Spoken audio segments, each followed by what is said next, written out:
We are reading Chapter 4 in the Birchbark House. Chapter 4 is titled Andig.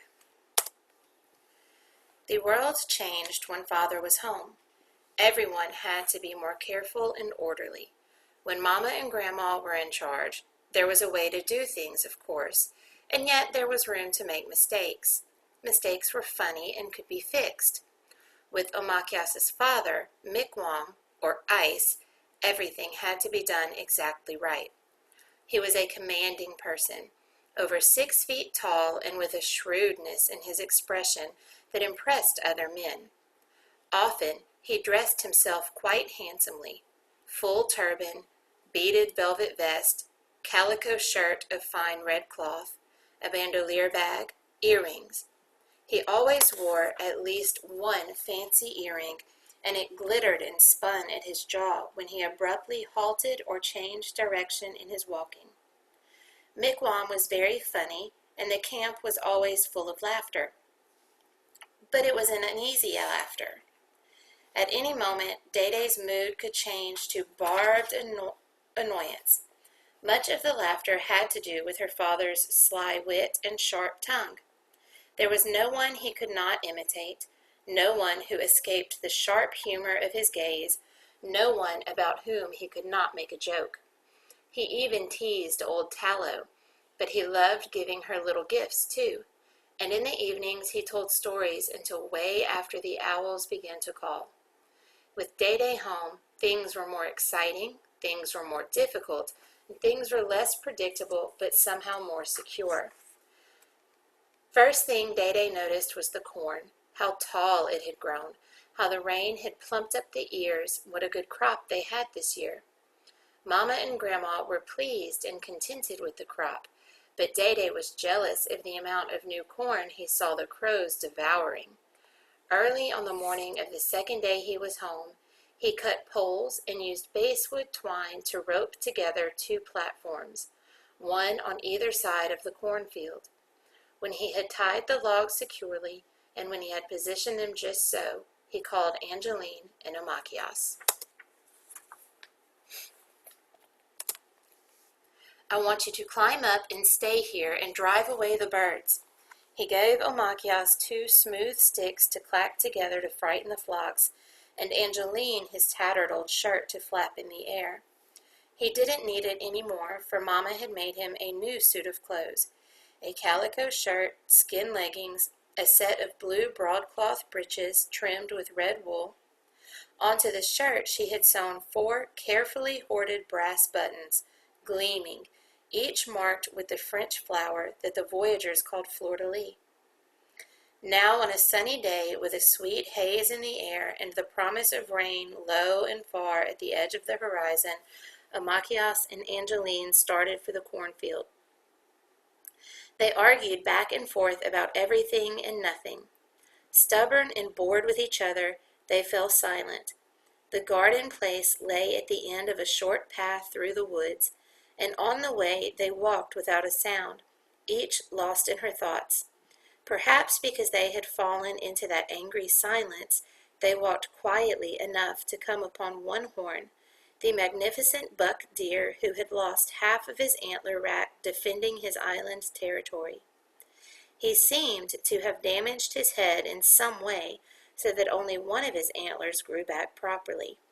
It was a beautiful antler, proud and pointed, but the other one was only a stump.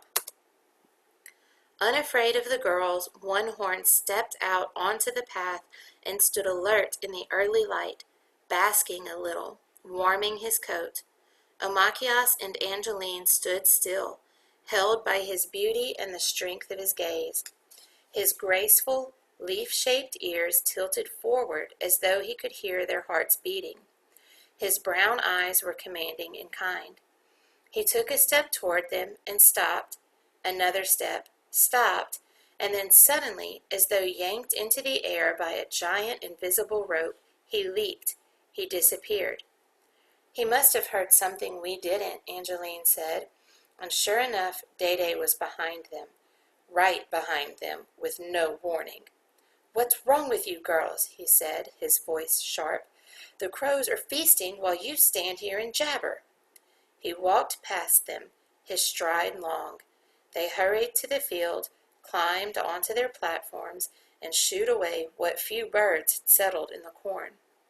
At first, it was fun to wave and shout across the field from their perches. "Boot-hoo!" called Amachios. "Boot-hoo!" called Angeline. "Nanun de Wasin!" Amachios yelled. "I'm hungry too," was the answer. "What did you bring to eat?" Angeline had brought nothing. "We could roast some corn," suggested Amachios from across the field.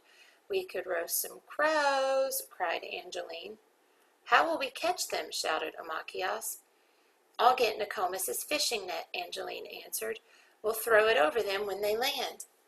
So far, not a single bird had eaten so much as a kernel of corn because the two girls were making so much noise. But as soon as Angeline left her stand to fetch the net from Grandma, a whirling cloud descended.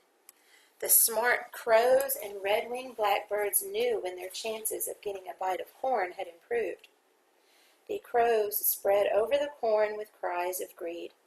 Ravens, bigger and smarter, waited on the outskirts of the field to see whether it was safe to join the feast. Determined, Amachios yelled louder and clacked her sticks. She had helped harvest each seed saved in Mama's seed bag. She had watered those seeds with water hauled from the lake, macuck after macuck of water, until they sprouted and grew. Then she had loosened the earth and weeded with Mama's big moose antler hoe and her own smaller hoe carved from a crooked tree branch. She had guided these corn plants and worked hard, and she was not now going to give up the winter's dried corn soup to a flock of birds, no matter how hungry they were. Again the birds fell on the corn with starving cries. Again Amachios ran down screaming to drive them off. Dede was right. The birds' eyes glittered greedily as they tore into each plump ear of corn and pecked at the juicy young kernels. Their cries were ferocious. Until her sister returned, Amachios ran from one end of the field to the other, shouting, flapping her dad's old shirt or clacking the sticks. After a time, she was too tired to run fast, and her shout came out a croak as hoarse as the crows. Angeline returned with the net finally, and they tried to cast it over the birds. The net worked much better at catching fish.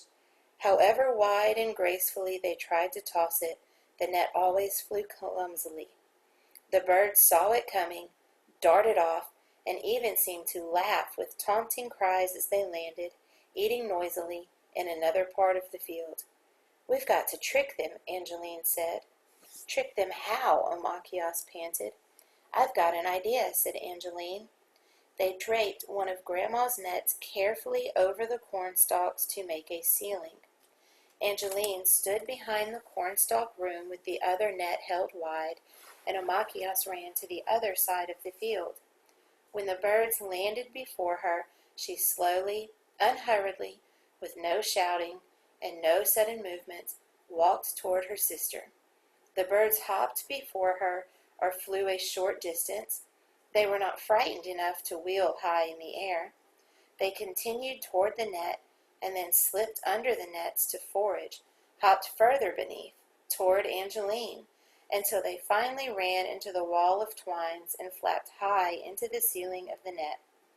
In alarm, they panicked, tried to fly through the links Nokomis had woven, and caught a foot, a wing, a tiny head.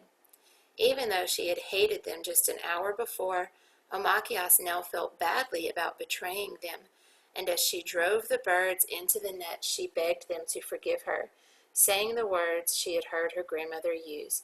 "Forgive us, we have need, we have need."